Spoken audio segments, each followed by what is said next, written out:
بسم اللہ الرحمن الرحیم۔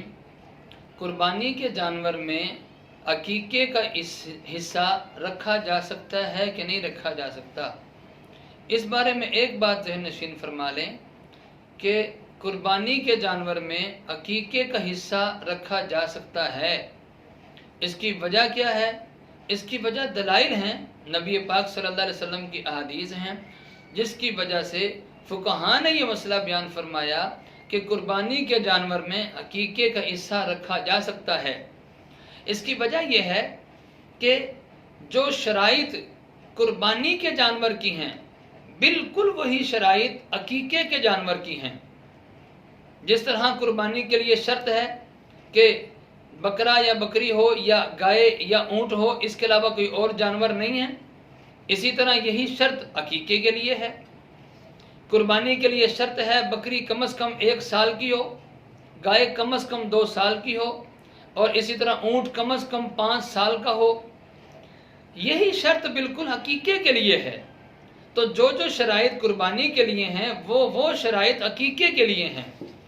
تو جو حکم قربانی کے جانور کا ہے وہی حکم عقیقے کے جانور کا ہے۔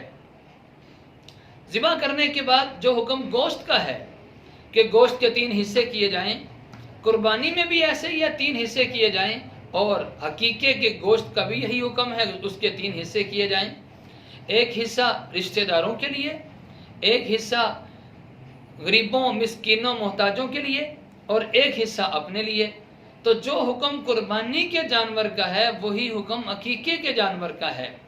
تو جب جانور کے اندر شرائط بھی وہی ہیں، حکم بھی وہی ہے، گوشت کا حکم بھی وہی ہے، عمر کے بارے میں بھی حکم وہی ہے، تو پھر اس کا مطلب یہ ہوا کہ قربانی کے جانور میں عقیقے کا حصہ رکھا جا سکتا ہے۔ اور اس کی ایک دلیل اور بھی ہے۔ نبی پاک صلی اللہ علیہ وسلم نے، ابو داؤد کی حدیث ہے، ابو داؤد باب الضحایا، نبی پاک صلی اللہ علیہ وسلم نے عقیقے کا تذکرہ کیا۔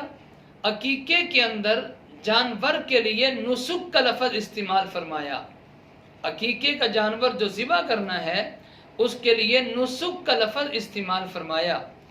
اسی طرح ابو داؤد کے اندر حدیث ہے کہ نبی پاک صلی اللہ علیہ وسلم نے قربانی کا تذکرہ کیا، اس میں بھی نسک کا لفظ استعمال فرمایا۔ تو جو لفظ حضور نبی پاک صلی اللہ علیہ وسلم نے عقیقے کے جانور کے لیے استعمال کیا، سیم بالکل وہی لفظ، نسک کا لفظ حضور نبی پاک صلی اللہ علیہ وسلم نے قربانی کے لیے کیا۔ اس سے پتہ چلا کہ جو حکم قربانی کا ہے وہی حکم عقیقے کا ہے۔ اسی طرح بخاری شریف کی حدیث ہے، نبی پاک صلی اللہ علیہ وسلم نے عقیقے کے لیے احراق کا لفظ استعمال کیا۔ احراق کا مطلب ہوتا ہے خون بہانا۔